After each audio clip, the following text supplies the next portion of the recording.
Halo, salam sejahtera untuk kita semua. Perkenalkan nama saya Estro dari Atno Sialoho. Saya adalah dosen Fakultas Ekonomi dan Bisnis Universitas Pajajaran. Selamat datang di kuliah Ekonomi Kesehatan. Pada kesempatan ini saya akan membahas topik penting terkait proses pembiayaan kesehatan. Saya menyampaikan kepada teman-teman semua bahwa kita tidak boleh menganggap remeh dengan proses. Kita harus paham bahwa proses adalah kunci untuk mendapatkan hasil yang terbaik. Kita akan membahas tentang outline pembiayaan kesehatan. Outline saya mencakup beberapa poin penting. Yang pertama adalah perencanaan, kemudian perhitungan biaya, dan yang terakhir, penganggaran. Kita akan mulai dengan pendahuluan tentang bagaimana sistem pembiayaan kesehatan saat ini yang dimiliki oleh Indonesia. Undang-undang terkait perencanaan dan penganggaran sudah ada berdasarkan beberapa undang-undang yang ada seperti Undang-Undang Nomor 17 Tahun 2003, Undang-Undang Nomor 1 Tahun 2004, kemudian Undang-Undang Nomor 15 Tahun 2004, dan Undang-Undang Nomor 25 Tahun 2004. Kita sudah punya dasar, kita sudah memiliki alur perencanaan dan penganggaran yang jelas. Pemerintah pusat dan daerah memiliki peran yang signifikan dalam menyusun perencanaan dan penganggaran. Jadi di era sekarang, kita tidak bisa hanya bergantung pada pemerintah pusat. Pemerintah daerah juga harus mengambil bagian yang besar dalam memastikan keluaran kesehatan yang optimal. Pertanyaannya adalah, seberapa baik perencanaan dan penganggaran yang kita miliki? Hal ini akan menjadi topik yang menarik khususnya bagi saudara-saudara yang berasal dari daerah. Ada yang mungkin yang belum memahami alur perencanaan dan penganggaran yang tepat. Namun saya yakin bahwa masih sudah banyak juga yang sudah memahami hal ini. Perencanaan yang baik harus melalui 4 tahap, yaitu analisis situasi, penetapan tujuan, identifikasi kegiatan, dan penyusunan rencana operasional. Analisis situasi yang baik melibatkan pemahaman tentang deskripsi masalah kesehatan yang ada di masyarakat. Bagaimana kinerja sistem pelayanan kesehatan saat ini? Apakah ada faktor risiko lingkungan dan perilaku yang harus kita waspadai? Pertanyaan ini harus dijawab dengan benar. Kalau kita menjawab dengan salah, maka perhitungan biaya dan penganggaran kita juga akan salah. Saya pernah beberapa kali ke daerah perbatasan. Salah satu hal yang menarik adalah ketika saya berbicara dengan para pemangku kepentingan di daerah, mereka seringkali menyampaikan bahwa banyak sekali kementerian atau instansi yang datang namun tidak ada hasil nyata setelah mereka melakukan kunjungan. Ini menunjukkan bahwa sering sekali analisis situasi tidak dilakukan dengan benar dan hanya menghasilkan output yang tidak sesuai. Berbicara soal analisis masalah kesehatan, hal ini menjadi kunci penting dalam menentukan alokasi pembiayaan yang tepat. Kita harus mampu mendeskripsikan masalah kesehatan dengan akurat. Salah satu contohnya adalah data mengenai ketersediaan jamban di masyarakat. Meskipun data resmi dari BPS atau Kementerian Kesehatan menyebutkan bahwa lebih dari 75% masyarakat di satu wilayah memiliki jamban, kenyataan di lapangan bisa jauh berbeda. Ini berarti, jika deskripsi masalah kesehatan kita salah, maka alokasi biaya dan program yang dibuat juga akan salah. Kemudian penting untuk kita memahami bahwa faktor risiko perilaku masyarakat juga harus dianalisis secara tepat. Dalam satu survei terungkap bahwa 48% masyarakat Indonesia percaya bahwa Indonesia kebal terhadap virus corona.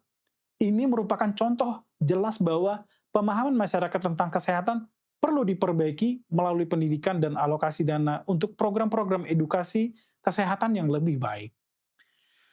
Analisis tujuan. Setelah kita memahami situasi dan masalah kesehatan, langkah selanjutnya adalah menentukan tujuan dan prioritas dari pembiayaan kesehatan tersebut. Dalam hal ini, kita perlu memastikan bahwa setiap program kesehatan yang didanai harus memiliki tujuan yang jelas dan terukur. Sebagai contoh, dalam program imunisasi polio, salah satu tujuan utamanya adalah mencegah terjadinya KLB polio di suatu wilayah. Pertanyaannya, apakah alokasi dana dan program yang kita sudah buat benar-benar menjawab masalah kesehatan yang ada? Seharusnya kita sebagai peneliti, kita harus mencoba menjawab atau harus ada inovasi supaya kita bisa menyelesaikan masalah kesehatan yang ada di Indonesia. Memiliki analisis yang baik, prioritas program yang tepat akan membantu kita menyelesaikan masalah kesehatan. Kita juga harus membuat sebuah identifikasi kegiatan. Setelah kita melakukan analisis situasi dan menetapkan tujuan. Kegiatan ini terdiri dari kegiatan langsung maupun tidak langsung yang dapat kita lakukan oleh individu, masyarakat, dan institusi yang terkait.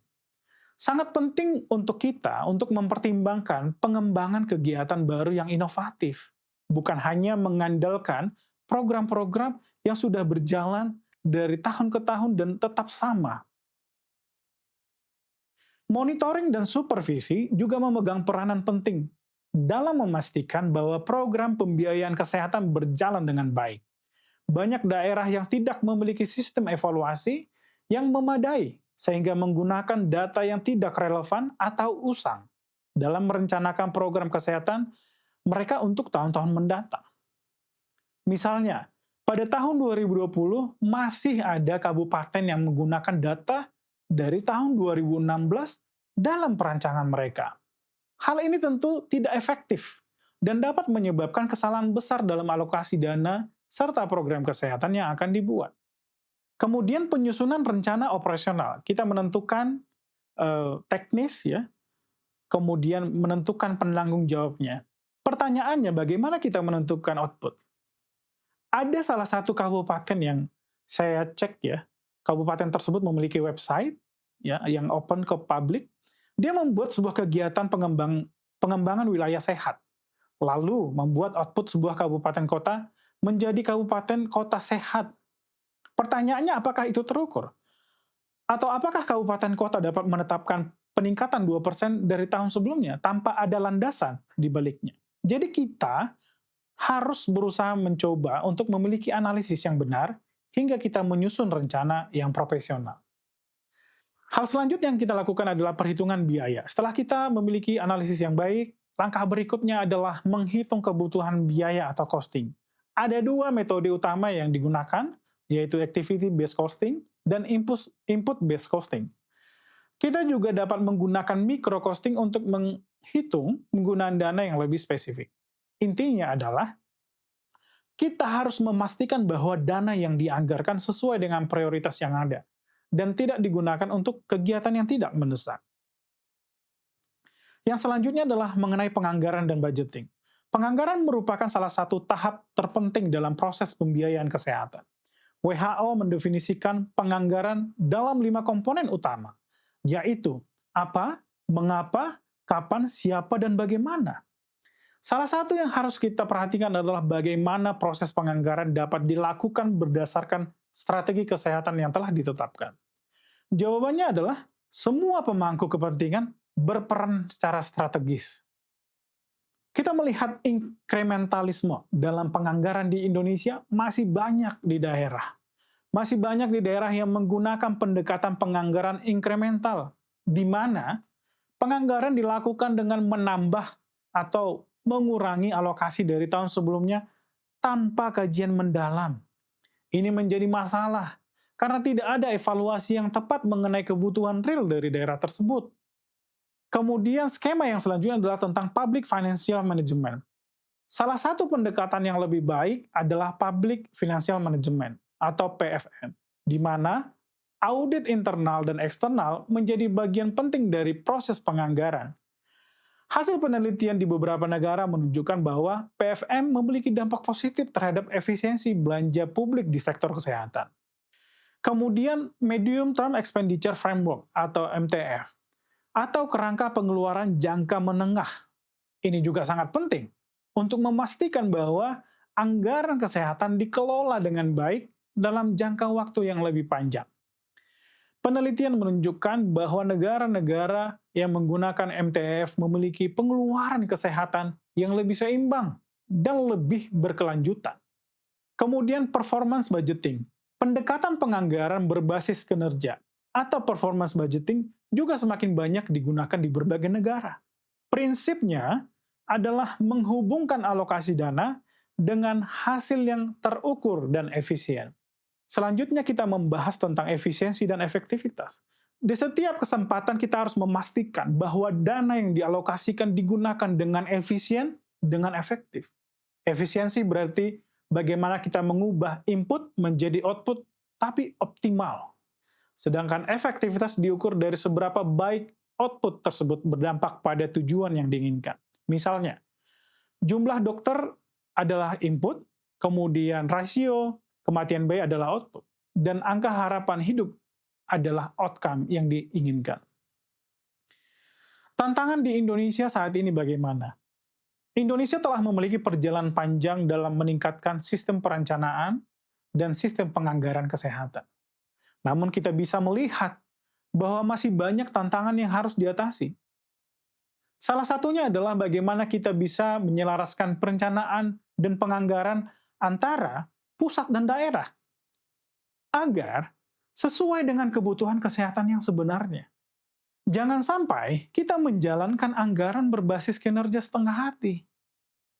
Penerapan anggaran berbasis kinerja yang setengah hati ini dikatakan kita sudah melakukan perencanaan anggaran di setiap kementerian, di setiap lembaga, semua menyusun rencana kerja dan anggaran kementerian. Namun, sayangnya sering sekali kita hanya melihat ini hanya bersifat administratif. Ketika tiba saatnya untuk memaparkan laporan akhir tahun, banyak kementerian atau lembaga yang tidak punya output dan hasil yang jelas. Mereka tidak memiliki output yang bisa dipertanggungjawabkan. Hal ini menjadi tantangan besar, mengingat begitu banyaknya kementerian, lembaga, dan daerah yang harus dikelola di Indonesia. Masalah lainnya adalah tidak adanya indikator yang jelas terkait program-program kesehatan yang sudah dijalankan, serta banyak program yang tidak dievaluasi dengan baik, atau tidak ada proses evaluasi sama sekali dari tahun ke tahun. Kesimpulannya adalah proses perencanaan perhitungan biaya dan penganggaran dalam pembiayaan kesehatan harus dilakukan secara berurutan dan tidak boleh diabaikan. Semua pemangku kepentingan harus terlibat secara strategis untuk memastikan bahwa dana yang digunakan benar-benar berdampak pada peningkatan kesehatan masyarakat. Sekian pemaparan saya mengenai pembiayaan kesehatan. Terima kasih untuk perhatian Anda. Sampai jumpa di pertemuan-pertemuan selanjutnya.